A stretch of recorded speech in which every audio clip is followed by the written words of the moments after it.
She was mocked by bank employees, publicly humiliated, all because she asked to withdraw $500 in cash. They looked at her simple clothes, her quiet demeanor, and assumed she was poor. But they were wrong, because her billionaire husband walked in. The marble lobby of Regent Crest Bank gleamed under crystal chandeliers, a cathedral of wealth in the heart of Manhattan. The air smelled of polished leather and expensive cologne, and the clients, men in tailored suits, women in designer heels, moved with the confidence of those who owned the world. This wasn't just a bank, it was a fortress for the elite, where accounts started at 7 figures, and the staff prided themselves on spotting outsiders a mile away. On that crisp October morning, Isabel Moore walked through the revolving glass doors, her slightly wrinkled white blouse tucked into faded jeans, her scuffed loafers silent on the polished floor. At 38, she was striking in her simplicity, warm brown eyes, dark hair pulled into a loose ponytail, and a quiet grace that seemed out of place amid the opulence.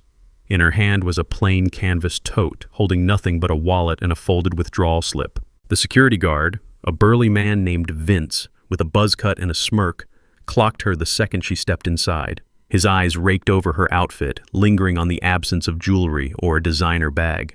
"Excuse me, you here to deliver water or clean the lobby?" he said, loud enough for the clients nearby to turn.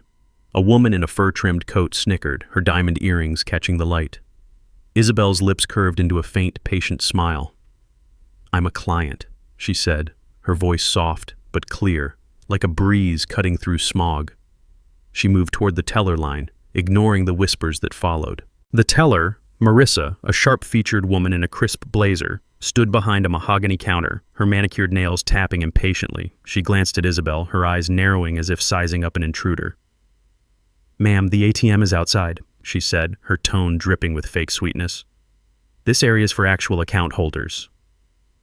A man in a pinstripe suit waiting behind Isabel chuckled, muttering, "Probably lost her way from the subway." Isabel didn't flinch. She slid her withdrawal slip across the counter.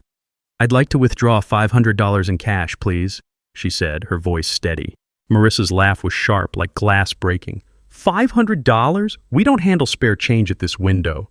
For that, you should use the ATM, if you know how. She leaned forward, her voice lowering to a mocking whisper. "Honestly, I thought you were applying for a janitor position." The clients in line laughed, their voices echoing off the marble walls. A young woman in a red dress, her phone already out, snapped a photo, captioning it, "When you walk into Regent Crest looking like this." Isabel's fingers tightened briefly on her tote, the only sign of tension in her composed posture. "The ATM outside is broken," she said calmly. "I've had an account here for 3 years. Please process my request." Marissa's smirk widened. She tapped her screen, then made a show of squinting at it. 3 years, huh? I don't see anything under Isabel Moore. You sure you're not at the wrong bank? This is Regent Crest, not some community credit union. The laughter grew louder, a chorus of scorn. A man in a cashmere coat called out, "Send her to the pawn shop!" The young woman's photo hit Instagram, racking up likes as comments poured in. "Total scam artist!" "Kick her out!" Isabel stood serene, her brown eyes meeting Marissa's without a flicker of anger. "Check again," she said softly. "It's there." Before Marissa could respond, a floor manager named Bradley strode over, his polished shoes clicking with authority. He was mid-40s, with slicked back hair and a tie pin that screamed old money. One glance at Isabel, her jeans, her loafers, her lack of status, and his lips curled. "This is a VIP facility," he said, his voice loud enough to draw every eye in the lobby. "If you're not part of that class, I'll have to ask you not to disturb the experience for our premium clients." He gestured to Vince and another guard, who flanked Isabel like bouncers at a club. The crowd leaned in, phones flashing, framing her as a spectacle. "She's wasting our time," the woman in the fur coat muttered, sipping her complimentary espresso, probably fishing for a handout. Marissa grabbed a microphone from the teller station, her voice booming through the lobby's speakers as she pointed at Isabel, now flanked by the guards. "Ladies and gentlemen, can we have a moment for this?" she said, her tone dripping with sarcasm. "Isabel Moore thinking she can stroll into Regent Crest with pocket change and demand our time." The crowd roared with laughter, clients clutching their briefcases and pearls. "She says she's got an account here, but look at her. Jeans, wrinkled shirt, shoes from a dumpster." Marissa's eyes glinted as she gestured to the massive digital screen above the counters, which flickered to life with a mock transaction. Isabel Moore, balance $500. The lobby erupted, clients howling as a woman in a Chanel suit shouted, "She's a fraud!" Someone tossed a paper coffee cup, grazing Isabel's shoulder, and Marissa clapped, her smile venomous. "Let's give her a round of applause for trying," she crowed, as the young woman's live stream zoomed in, comments surging. "Savage! Humiliate her!" Isabel's grip on her tote tightened, her face serene, but the public shaming burned like acid. Isabel's posture didn't waver. She looked at Bradley, her voice still polite, still measured. "I'm a client, and I'm entitled to withdraw my money. If you won't process $500, I'd like to speak to the branch director." Bradley laughed, a cold, dismissive sound. "The director doesn't meet with walk-ins," he said, nodding to the guards. "Escort her out, quietly." Vince grabbed her elbow, his grip firm but professional.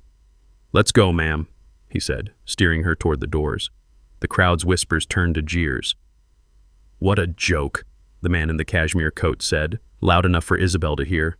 "Bet she's got $5 in her account, Max." As Isabel was steered toward the doors, a group of clients closed in, their designer outfits a glittering wall of scorn. The man in the cashmere coat, his Rolex flashing, stepped forward, his voice loud and mocking.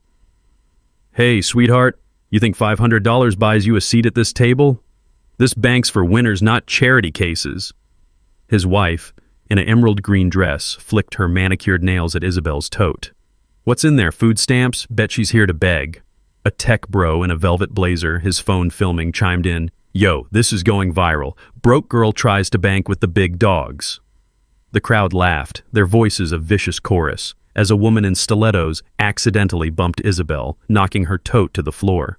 Papers spilled, and the tech bro kicked them, shouting, "Clean that up, janitor." The live stream comments exploded. "She's nothing! Drag her!" Isabel knelt briefly to gather her things, her movements deliberate, her eyes calm, but the crowd's savagery was a living thing, feeding on her silence. As the guards marched her across the lobby, Marissa called out, "Come back when you've got a real bank account." The young woman's Instagram post hit 1,000 likes, her live stream now live, caption flashing, "Broke girl tries to scam Regent Crest, epic fail." Comments exploded, "Humiliating. She's nobody." A client tossed a crumpled receipt shouting, "Take that to the poorhouse." The mob's cruelty swelled, feeding on Isabel's silence. She walked on, her tote clutched close, her face composed as if the insults were nothing new. Vince leaned in, his voice low. "Sorry, ma'am, just doing our job." Isabel nodded, her eyes meeting his briefly. "I understand," she said, her voice barely above a whisper. Bradley stepped in front of the guards, his voice carrying across the lobby as he raised a hand to stop Isabel's exit. "Hold on," he said, his eyes glinting with malice. "We need to check her bag. For all we know, she's stealing client data or slipping something in." The crowd gasped, phones swiveling to capture the accusation. "I've seen her type before," Bradley continued, his tone authoritative. "They come in, act innocent, then walk out with sensitive information." He snatched Isabel's tote from her arms, dumping its contents on the counter, a wallet, a pen, a folded withdrawal slip. "Look at this junk," he scoffed, holding up the slip for the crowd to see. $500? You're a thief, not a client." Clients shouted, "Search her! She's dangerous!" Vince hesitated, but Bradley waved him on, and the second guard patted Isabel down in front of everyone, her blouse wrinkling further under their hands. The live stream comments surged. "Criminal! Lock her up!" Isabel stood unmoving, her eyes steady, but the false accusation stung like a public execution. The revolving doors loomed ahead, promising exile. The live stream hit 5,000 viewers, the young woman's voice gleeful. "This is Isabel Nobody thinking she could play with the big leagues," she mocked, zooming in on Isabel's scuffed shoes. As Isabel neared the doors, Marissa jumped onto the teller counter, her blazer unbuttoned, her phone now live streaming to her personal account. "Everyone, this is what happens when you think you can fake it at Regent Crest," she shouted, zooming in on Isabel's back. "Isabel Moore, ladies and gentlemen, the queen of delusions. Thought she could fool us with her thrift store look and $500 dreams." The crowd cheered, their laughter a tidal wave, as Marissa panned to Isabel's scuffed shoes. "Bet she's got a cardboard box waiting outside." A client threw a pen, hitting Isabel's leg, and Marissa cackled. "Keep going, folks. She deserves it." The live stream hit 15,000 viewers, comments flooding. "Pathetic." "Make her cry," Marissa leaned forward, her voice venomous. "Don't ever come back, Isabel. You're not our kind." Isabel's steps didn't falter. Her tote clutched tight, but the global ridicule burned. A wound carved by Marissa's cruelty. "Bet she's sleeping on the street tonight." Comments roared. "Disgrace." "Ban her," a client yelled. "Make her trend for failure." The internet devoured her shame, memes already circulating. Isabel moved forward, serene, but the ridicule burned, a wound no one could see. Then the doors spun open. A convoy of black SUVs screeched to a halt outside, their tinted windows reflecting the morning sun. The crowd froze, phones still raised, laughter choking in throats. Leonard Voss stepped out of the lead vehicle, his presence like a thunderclap. At 45, he was a study in quiet power, tall, broad-shouldered, with sharp blue eyes and salt and pepper hair. His charcoal suit was tailored to perfection, but it was his aura, calm, unyielding, that silenced the room. The world knew him as the founder of Voss Core Capital, a financial empire with $5.1 billion in holdings at Regent Crest alone. He was a ghost in the public eye, his name whispered in boardrooms, his face rarely seen. The lobby went silent, the hum of wealth replaced by a stunned hush. Leonard strode through the doors, his steps deliberate, ignoring the gasps. A client whispered, "That's Leonard Voss?" Another hissed, "He never shows up anywhere." Marissa's face paled, her nails frozen mid-tap. Bradley's tie pin seemed to choke him, his mouth opening and closing like a fish. Leonard didn't look at them. He walked straight to Isabel, who stood just inside the doors, her tote still in her arms. His eyes softened as he reached her, his hand brushing her shoulder. "You okay, Belle?" he asked, his voice low, meant only for her. She nodded, her smile small but warm. "Always, Len." He turned to the crowd, his hand still on her shoulder, and raised his voice, each word a blade. "I'd like to withdraw $5.1 billion in cash," he said, his tone calm but ironclad. "Right now." The room froze. Marissa's screen flickered, her hands trembling. Bradley's knees buckled, his face gray. The client's phones lowered, their bravado gone. A woman dropped her espresso, the cup shattering on the marble. The live stream surged to 10,000 viewers, comments exploding. "What? He's with her?" The young woman's phone shook, her caption changing. "Billionaire just walked in?" Leonard's gaze swept the lobby, pinning Marissa, Bradley, Vince. "And while you're at it," he said, his voice hardening, "I want every account tied to Voss Core Capital closed. Personal, corporate, trust funds, all of it. Effective immediately." He paused, letting the words sink in. "The woman you just humiliated? That's Isabel Moore, my wife." A collective gasp ripped through the crowd. Marissa's jaw dropped, her blazer suddenly too tight. Bradley clutched the counter, his tie pin glinting uselessly. The woman in the fur coat choked on her breath, her diamonds garish now. The live stream hit 20,000 viewers, comments screaming, "She's his wife?" "They're done." Isabel stood beside Leonard, her silence louder than any speech. She didn't need to defend herself, her grace did that. Bradley stammered, his voice cracking. "Mr. Voss, sir, there's been a misunderstanding." Leonard cut him off, his eyes like steel. "You mocked my wife for withdrawing $500. You called her a nobody, tried to throw her out of her own bank." He nodded to Isabel. "Show them, Belle." Isabel stepped forward, her brown eyes calm but burning with quiet fire. She pulled a single card from her tote, a matte black card with no name, only a crest. She handed it to Marissa, who fumbled it, her hands shaking as she swiped it through the reader. The screen flashed, numbers scrolling faster than she could process. Marissa's gasp was audible, her voice barely a whisper. 500 million? In her personal account alone? The crowd's shock was palpable, whispers rippling. "She's got more than all of us," the man in the cashmere coat muttered, his face ashen. Isabel stepped to the center of the lobby, her wrinkled blouse a stark contrast to the chaos around her. She faced Marissa, her voice soft but cutting through the panic like a blade. "You mocked me for $500, she said, her brown eyes blazing. "But let's try this. I want every penny of my accounts, $500 million, plus the trusts, the investments, all of it, transferred out now." The crowd gasped, clients clutching their phones as Marissa's screen flashed with Isabel's portfolio. Billions in assets, stocks, real estate. "That's impossible," Marissa stammered, her blazer wilting. Isabel's smile was faint, but fierce. "You made it personal," she said. "Now I'm making it permanent." Clara projected the transfers on the lobby screen, billions vanishing from Regent Crest's books. The clients' faces paled, their wealth tied to the bank's collapse. The live stream comments shifted. "She's a queen." "They're screwed." Isabel signed the final form, her signature a guillotine, as Marissa sank to her knees, her career obliterated by the woman she'd called a nobody. Isabel's voice was soft but clear.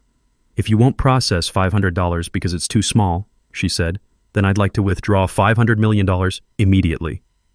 The lobby went deathly quiet, the only sound Marissa's ragged breathing. Bradley's knees gave out and he leaned against the counter muttering, We can't. Not that much liquidity." Leonard's lips curved faintly, a smile that didn't reach his eyes. "Then you'll find a way," he said. "Or Regent Crest loses every penny of Voskhor's holdings. Your choice." He nodded to a woman in a sleek gray suit who'd followed him in, Clara, his chief of staff, her tablet already glowing with data. "Clara, start the transfers. Move everything to our offshore accounts. Now." Clara's fingers flew, her face a mask of focus. The crowd held its breath as bank executives poured into the lobby, their faces pale. The branch director, a silver-haired man named Edward, rushed forward, his tie askew. "Mr. Voss, please," he begged, his voice trembling. "We can resolve this. There's no need to—" Leonard raised a hand, silencing him. "You had your chance," he said. "You chose to humiliate my wife. Now you deal with the consequences." Edward turned to Isabel, his eyes desperate. "Mrs. Moore, I'm so sorry. We didn't know." Isabel's gaze was steady, her voice gentle but unyielding. "You didn't need to know who I was," she said. "You should have treated me like a person." Bradley lunged toward Isabel, his slicked-back hair unraveling, his voice shrill with desperation. "Mrs. Moore, please," he begged, falling to his knees in front of the crowd. "I didn't know. I thought you were... We all did." His tie pin clattered to the floor, his hands shaking. "Don't do this. You'll ruin us all." Isabel looked down at him, her eyes calm but unyielding. "You ruined yourself," she said softly, "when you judged me before knowing me." Leonard stepped forward, his voice cold. "You're done, Bradley. Clara, make sure his name's flagged. Every bank, every boardroom. He's unemployable." Clara nodded, her tablet flashing as she sent the order. The crowd gasped, clients turning away from Bradley's crumpled form. The live stream captured his humiliation, comments roaring, "Justice!" "He deserves it," Bradley sobbed, his career ashes, as the woman in the fur coat whispered, "He brought this on himself." Isabel's silence was her power, her dignity a crown. The words landed like a verdict, and Edward's shoulders slumped, his empire crumbling under her quiet power. Marissa's screen beeped, a red alert flashing. The transfers are starting," she stammered, her voice breaking. "Billions. It's all moving." The clients gasped, their wealth tied to Regent Crest's stability. The man in the pinstripe suit clutched his briefcase, muttering, "This'll tank the stock." The young woman's live stream hit 50,000 viewers, her phone shaking as she whispered, "They're shutting down the bank." Leonard turned to Isabel, his anger fading into something tender. "You didn't have to come here," he said, his voice for her alone. She smiled, touching his arm. "I wanted to. For us." She stepped to a nearby desk where Clara had set up a tablet.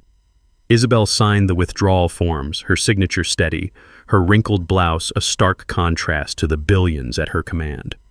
The executives watched, helpless, as the transfers completed, one account after another, draining Regent Crest's lifeblood. The lobby was chaos now, clients shouting, executives scrambling, phones ringing off the hook. Edward's voice cracked as he pleaded, "We'll lose everything. The regulators—" Leonard cut him off, his voice cold. "You lost everything the moment you disrespected my wife." He nodded to Clara, who projected a screen above the counter. Voskhor's holdings, $5.1 billion, vanishing in real time. The crowd's gasps turned to murmurs of panic, the live stream comments roaring, "They're untouchable! Regent Crest is done!" Isabel finished signing, her tote back in her arms. She looked at Leonard, her smile soft but fierce. "Let's go," she said. Marissa's chair tipped as she scrambled to her feet, her blazer torn, her voice a shriek. "You can't do this!" she screamed at Isabel, pointing a trembling finger. "You're nobody! You tricked us!" The crowd turned on her, their earlier laughter replaced by disgust. The man in the pinstripe suit shouted, "You mocked her, and now we're all paying." The woman in the Chanel suit, her phone still filming, yelled, "You're the fraud, Marissa!" Clara stepped forward, her voice clear. "Marissa Klein, terminated for misconduct. Federal investigators are on their way." Guards grabbed Marissa's arms, dragging her toward the staff exit as she wailed, "I was just doing my job!" The live stream hit 100,000 viewers, comments flooding. "She's finished." "Isabel's a legend." Clients began pulling their accounts, their shouts echoing as Regent Crest's collapse accelerated. Isabel watched, her tote in her arms, her silence a testament to her strength, as Marissa's world burned. He took her hand and they walked toward the doors, her loafers clicking on the marble, his suit a shadow beside her. The crowd parted, their earlier scorn replaced by awe. Marissa collapsed into a chair, her blazer crumpled, her career in ruins. Bradley's tie pin fell, clattering on the floor as he muttered, "We're finished." The young woman's phone dropped, her live stream cutting off as the reality sank in. Outside, the SUVs waited, their engines purring. Isabel and Leonard stepped into the lead vehicle, the doors closing with a soft thud. The convoy pulled away, leaving Regent Crest in chaos. Within hours, the news broke. Regent Crest's stock plummeted 40%. Federal investigators swarmed the branch, and Marissa, Bradley, and Edward were suspended pending review. The internet exploded, hashtags Nathard Isabel Moore and hashtag Bank Meltdown trending globally. Clips of Marissa's mockery, Bradley's arrogance, and Isabel's quiet triumph went viral, racking up 30 million views. The woman they'd called a nobody had brought an empire to its knees. Isabel didn't watch the fallout. She was in their quiet upstate home, her blouse swapped for a sweater, cooking dinner as Leonard set the table. They laughed softly, their hands brushing, their bond unbreakable. She'd walked into judgment and walked out stronger, not because she'd fought, but because she'd stayed true. The world would remember this day, not for the billions or the scandal, but for the woman who'd faced a crowd and shown them what power really meant. Isabel Moore didn't need their respect. She was enough. This isn't just a story. It's a wake-up call. Don't let it pass you by. Like, share, comment, and subscribe to keep this fire alive.